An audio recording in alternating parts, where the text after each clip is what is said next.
السلام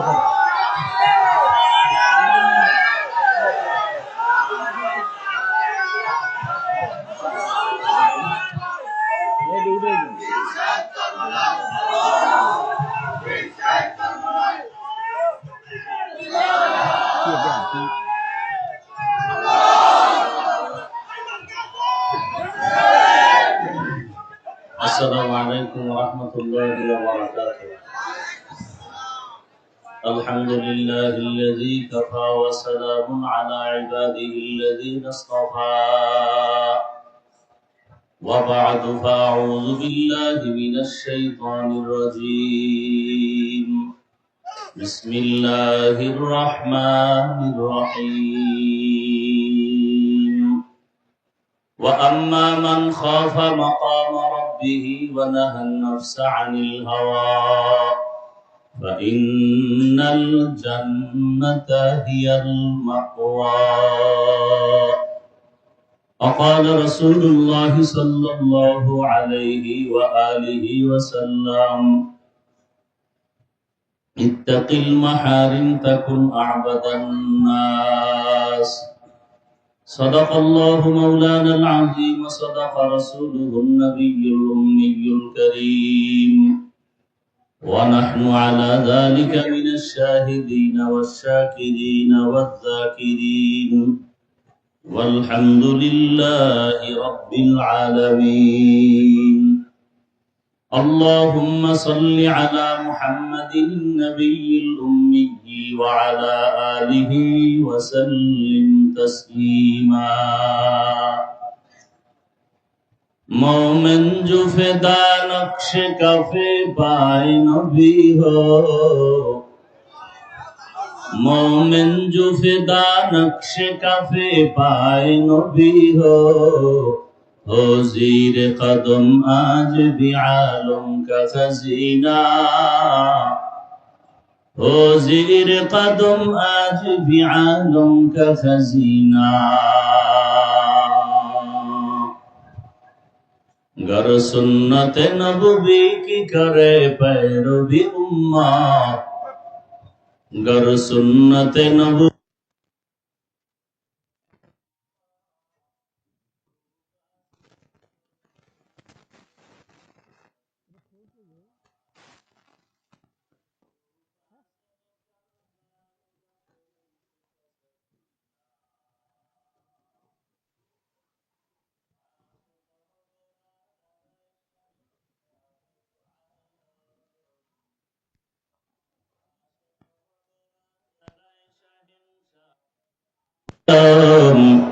مشکوں سے زیادہ مبارک جس کا پسینہ مشکوں سے زیادہ مبارک جس کا پسینہ کر دل میں طرب ہو میرے آقا کا زیارت کر دل میں طرف ہو میرے آقا کا زیارت ایک آن میں آئے نبی دخلا دے مدینہ ایک آن میں آئے نبی دخلا دے مدینہ ঐতিহাসিক চরমনের অগ্রহায়ণের মাহফিলে সারা দেশ থেকে আগত আল্লাহর পাকের আশিকিন জাকিরিন শাকিরিন মুহিব্বিন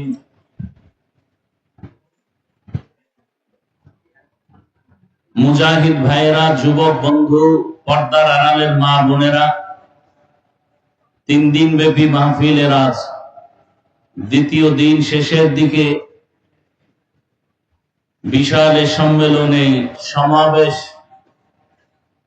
এ মাহফিলের মধ্যমণি হযরত পীর সাহেব হুজুর চরমনাই দামাত বারাকাতুহুম নায়েবে আমিরুল মুজাহিদিন দামাত বারাকাতুহুম সহ দেশ বরেণ্য উলামায়ে কেরাম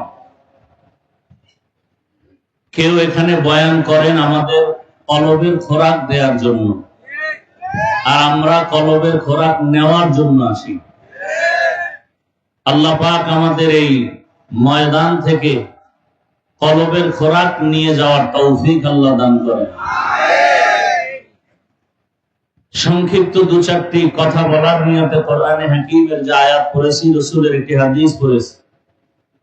আল্লাহ পাক বলেন, ওয়া আম্মা মান খাফা মাকামা রাব্বিহি ওয়া নাহান নাফসা আনিল হাওয়া ফাইন্নাল জান্নাতা হিয়াল মাওয়া।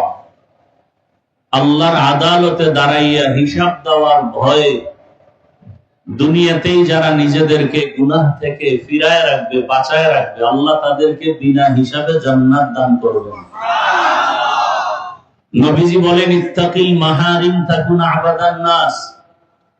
আল্লাহর নিষিদ্ধ জিনিস থেকে নিজেকে বাঁচাও, তো আল্লাহ মর্যাদা মানুষের কাছে বৃদ্ধি করে দিবেন। তো আল্লাহর আদালতে দাঁড়াইয়া হিসাব দেওয়ার ভয় অন্তরে জমা করে গুনাহ থেকে বাঁচার কথা আল্লাহ বলেছেন। আল্লাহর আদালতে দাঁড়ানোর ভয় কেন? এবং আল্লাহ পাক রব্বুল আলামিন বারবার আমাদেরকে ভয়ের কথা বলেন। কোরআনের শুরুতেও ভয়, শেষেও ভয়, বারবার। যালিকাল কিতাবু লা রাইবা ফীহি হুদাল লিল মুত্তাকিন। আল্লাহ কোরআন নাযিল করেছেন মুত্তাকিনদের হেদায়েতের জন্য। মুত্তাকি কারা? যারা তাকওয়া অর্জন করে। তাকওয়ার মূল কথা আল্লাহর ভয় বা গুনাহ থেকে বেঁচে থাকা। দুনিয়াতে আমরা জানি যারা ভয়ঙ্কর তাকে মানুষ ভয় করে। ডাকাত, চোর, এক কথায় যে জালেম, ভয়ঙ্করকেই ভয় করে। আমার আল্লাহ কি ভয়ঙ্কর না দয়ালু? তাহলে দয়ালু আল্লাহকে ভয় করব কেন?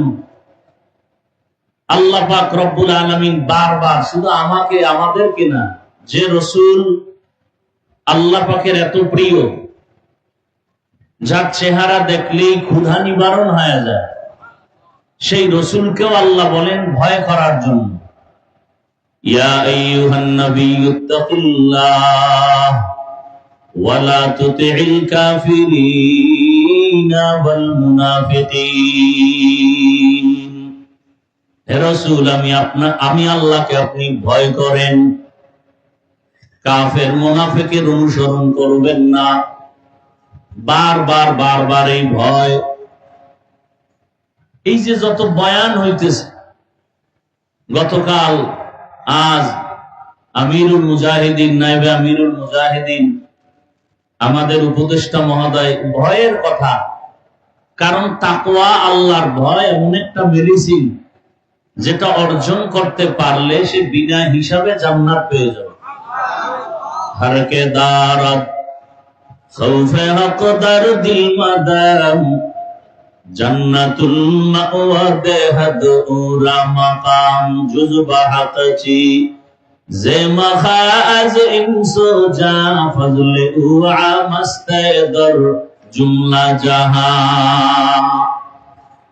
একদিকে আল্লাহ বলেন আমাকে ভয় করো, অন্যদিকে আল্লাহ বুঝাইতে চান আমি চাই না কেউ আমার গোলাম জাহান্নামে যাবে। আমি আল্লাহ চাই আমার মহব্বতে প্রত্যেকটা বান্দা বান্দি জান্নাতে যাক। কারণ আমি আল্লাহ বড় আদর করে মানুষ বানাইছি।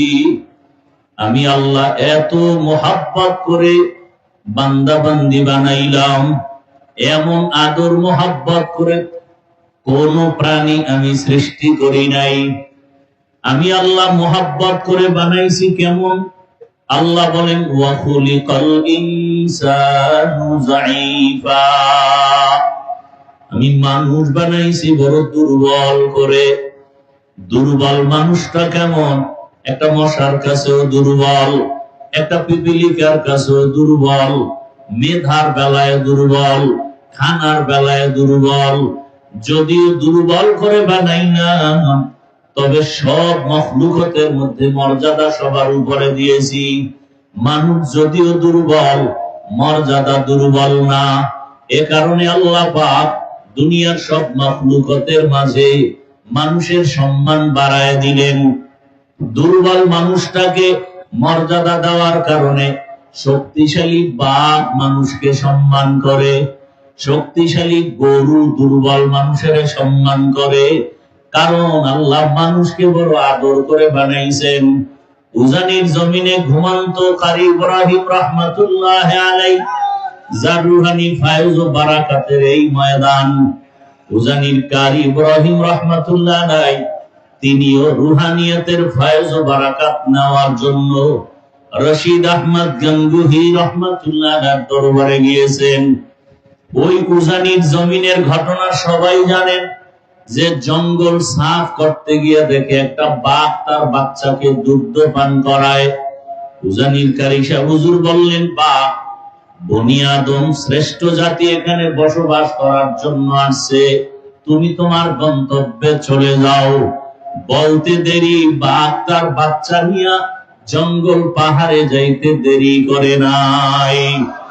থাকো বাদো আবু আতিশ বান্দা বামানে তু মুর্দা বা হক জিন্দা আম।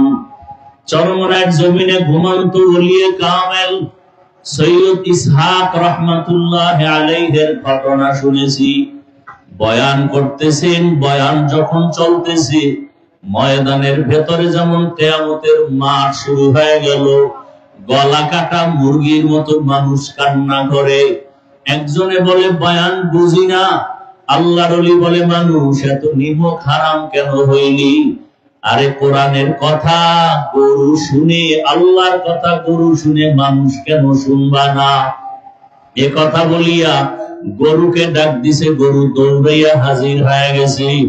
এটা আমার আল্লাহ পাকের কুদরত। মানুষ এগুলো না বুঝার কারণে বাজে মন্তব্য করে। আরে আল্লাহর কাছে তো বান্দা বড় প্রিয়। আল্লাহ পাক যাকে বেশি মহব্বত করেন সারা দুনিয়ার সব মখলুক তার গোলাম বানায় দেন। আল্লাহ পাক তার নবীকে পর্যন্ত বলেন, আমাকে ভয় করেন, ভয় করিয়া গুনাহ থেকে নিজেকে বাঁচান। রহমতের নবীকেও তাকওয়ার কথা বললেন, সারা দুনিয়ার মানুষকে বললেন গুনাহ থেকে নিজেকে বাঁচাও, তবে বাঁচাবার জন্য লাগবে আল্লাহর ভয়। আল্লাহর আদালত তো বড় দয়াময়, আল্লাহ বড় দয়ার মালিক, কিন্তু আল্লাহ বারবার ভয়ের কথা বললেন কেন? বলে আল্লাহর আদালতটা হবে বড় ভয়ঙ্কর। আম্মা জান আয়েশা রাদিয়াল্লাহু আনহার কথা আমি প্রায় সময় বলি। একদিন তাকায় দেখে রহমতের নবী ঘরের হুজরার মধ্যে বসে কান্না করেন। আম্মা জান আয়েশা রাদিয়াল্লাহু আনহা বলেন, ইয়া রাসূলুল্লাহ, আপনি কান্না করেন কেন? রহমতের নবী বলেন, আয়েশা, আমার জীবনে দুইটা কথা মনে পড়লে বেশি কান্না করি। একটা হলো আমার দুঃখের জীবনের সময় আমার আপন বলতে কেউ ছিল না। আর একটা সময়ের কথা মনে পড়ে হাসরের মাঠ, যেদিন আল্লাহর আদালত কায়েম হয়ে যাবে। এই জমিনটা পুরা হবে হাসরের মাঠ, আর মক্কার পাশে আরাফার ময়দান হবে আল্লাহর আদালত। আল্লাহর নবী বলেন, ওই দিন সমস্ত মানুষগুলো উলঙ্গ দাঁড়াবে। আম্মা জান আয়েশা বলেন, মানুষ কি লজ্জা পাবে না? নারীদের দিকে তাকাবে, লজ্জা হবে না? আল্লাহর নবী বলেন, আয়েশা, হাসরের মাঠ এতটা ভয়ঙ্কর হবে কেউ কারো দিকে তাকাবার পর্যন্ত হুঁশ হবে না। এত ভয়ঙ্কর হবে হাসরের মাঠ। মানুষগুলো পাগলের মতো দৌড়াদৌড়ি করবে, সূর্যটা মাথার উপরে নেমে আসবে। ওদিকে জাহান্নামের চিৎকারের আওয়াজ, সূর্যের গরমে মাটির জমিনটা তামা হয়ে যাবে। ওদিকে জাহান্নামের আওয়াজে হাসরের ময়দানটা থর থর করে কেঁপে উঠবে। আমার আল্লাহর নবী বলেন, আমার আল্লাহ তখন রাগ হয়ে যাবেন। আমার আল্লাহ তখন দয়াময়ের সূরত পাল্টাইয়া আল্লাহ পাক রাগান্বিত আওয়াজ দিবেন। এমন এক ভয়ঙ্কর আওয়াজ, লিমানিল মুলকুল ইয়াউম লিল্লাহিল ওয়াহিদিল কাহ্হার। আল্লাহ পাকের কুদরতি আওয়াজে হাসরের ময়দানটা থরথর করে কেঁপে উঠবে। ওদিকে জাহান্নামের আওয়াজ, জাহান্নাম চিল্লাইতে থাকবে আর বলবে, আল্লাহ গুনাহগার গুলো কোথায়? গুনাহগার গুলো আমার পেটে দাও, আমার পেটে ক্ষুধা। আল্লাহ বলবেন ফেরেশতারা জাহান্নামকে ফিরায়া রাখো। জাহান্নাম যদি সামনে আগায় বিচার করা সম্ভব হবে না। 70,000 শিকল লাগাইয়া জাহান্নামকে ধরিয়াও রাখতে পারবে না। উম্মতেরা পাগলের মতো দৌড়াবে। এই অবস্থা দেখে নবী বলেন সব নবীদের কান্নার আওয়াজ। আদম নবী কাঁদবেন নিজের চিন্তা পেরেশানি, মুসা নবী কাঁদবেন, ঈসা নবী কান্না করবেন। এমন এক পরিস্থিতি হবে উম্মতেরা পাগলের মতো নবীদের কাছে গিয়া বিমুখ হয়ে যাবে।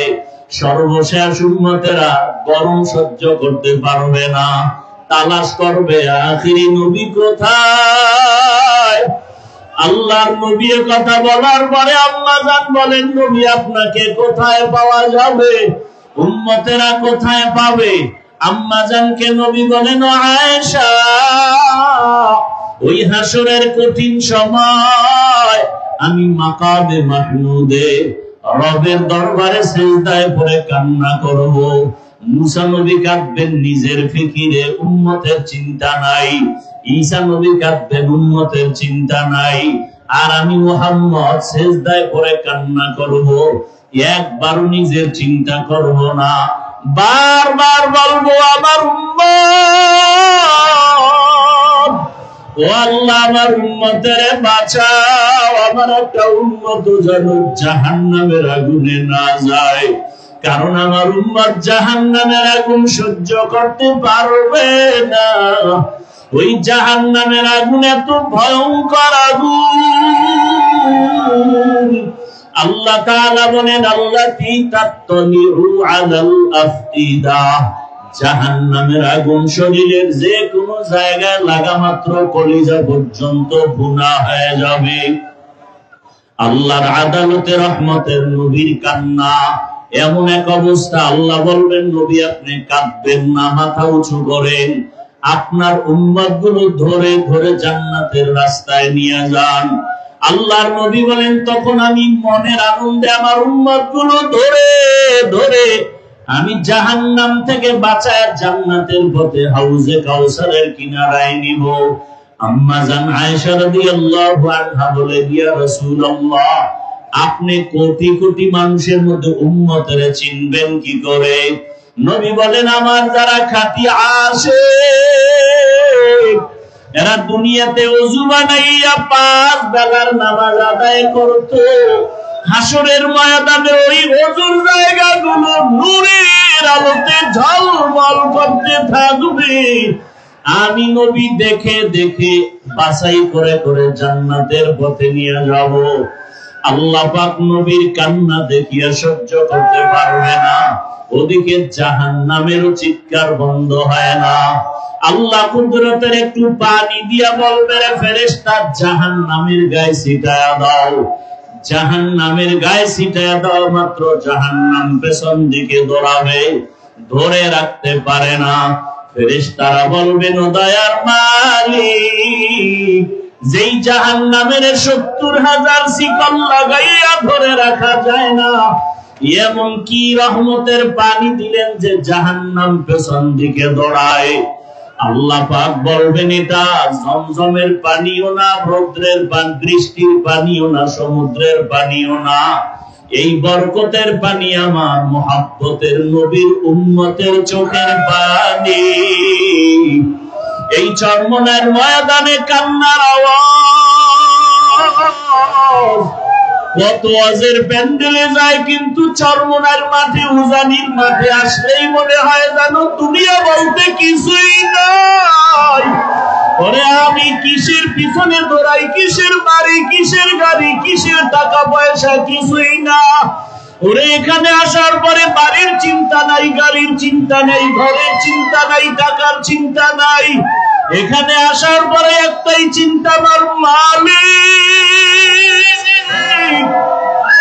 আমার মালিকের তো এখন আমি পাইলাম না। টাকা পাইলাম, বাড়ি পাইলাম, গাড়ি পাইলাম, আমার মালিকের পাই নাই।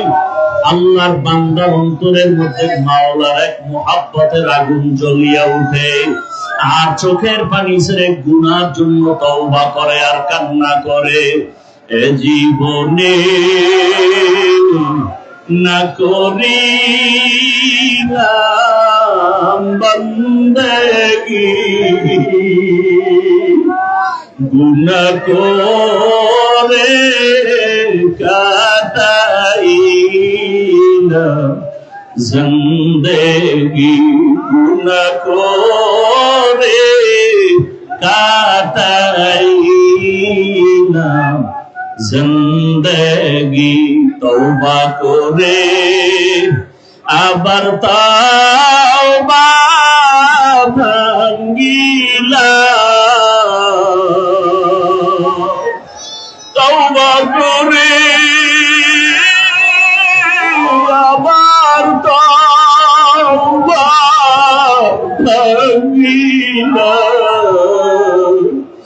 অবশেষে খাঁটি তওবা করিলাম, অবশেষে খাঁটি তওবা করিলাম। সকলেরই দরজা হইতে ফিরিয়া, সকলেরই দরজা হইতে ফিরিয়া, আপনার রোজায় রইলাম পড়িয়া, চরমনার ময়দানে রইলাম পড়িয়া। আপনি যদি মাফ না করেন বান্দারে, আপনি যদি মাফ না করেন বান্দারে, বলে না আপনার বান্দা যাবে কারদারে, বলে না আপনার বান্দা যাবে কারদারে। গুনাহ করেছি আর তো গুনাহ করব না, গুনাহ করেছি আর তো গুনাহ করব না, দয়া করে মাফ করে দেন রব্বানা, দয়া করে মাফ করে দেন রব্বানা। আয় আল্লাহ, এই ময়দান থেকে কাউকে খালি ফিরাইয়া দিবেন না। আয় আল্লাহ, গুণমুক্ত জীবন দান করে। আয় আল্লাহ, আপনার খাস ওলিদের বন্ধু হইয়া কলবের খোরাক নিয়ে বিদায় হওয়ার তৌফিক দান করেন। আল্লাহ আমাদের সবাইকে কবুল করেন। দোয়া চাই আল্লাহ পাক ইখলাসের সাথে খিদমতের জন্য কবুল করেন। সুবহানাল্লাহি ওয়া বিহামদিহি, সুবহানাকাল্লাহুম্মা ওয়া বিহামদিকা, আশহাদু আল্লা ইলাহা ইল্লা আনতা, আস্তাগফিরুকা ওয়া আতুবু ইলাইক।